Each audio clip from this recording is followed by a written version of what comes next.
ठीक से रहबत रही ना त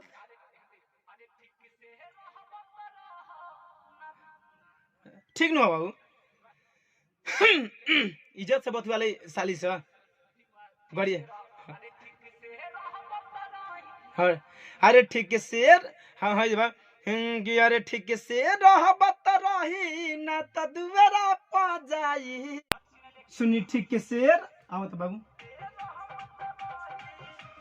दुआरा पा जाई सुनी ठीक से रहमत रही ना त दुआरा पा जाई जीजा मुझसे आइए आगे नेक्स्ट लीजिए ही ठीक से रहमत रही ना त दुआरा पा जाई हाँ ठीक से रहमत रही ना त दुआरा पर जाई हम डीडी बना दे मेरे को आइएगा लास्ट अंतर करो हो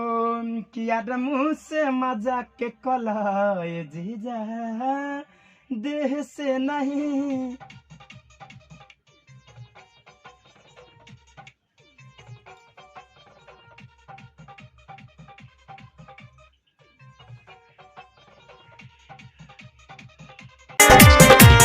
बुझता रहा हमारा के कोई सुन लई की जानवे जीजा हम हो में के नइखी ए जीजा बुझता रहा हमारा के कोई सुन लई की जानवे जीजा हम हो में के नइखी दे दे मगारी जानी हमर देहिया सुगराई दे दे मगारी जानी हमर देहिया सुगराई मुँह से मजाक कलय जीजा देह से नहीं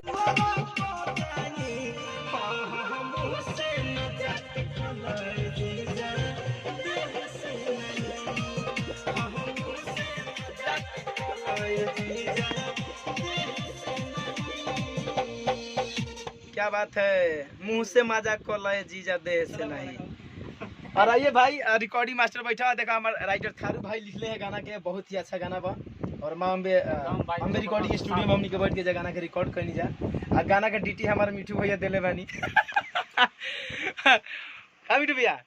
कह दी कि भाई के चैनल के सब्सक्राइब कर धनंजय धड़कन एंटरटेनमेंट के। नमस्ते प्रणाम हम मिठू मार्शल हमारे छोटे भाई धनंजय धड़कन एंटरटेनमेंट नाम के वो चैनल चलेला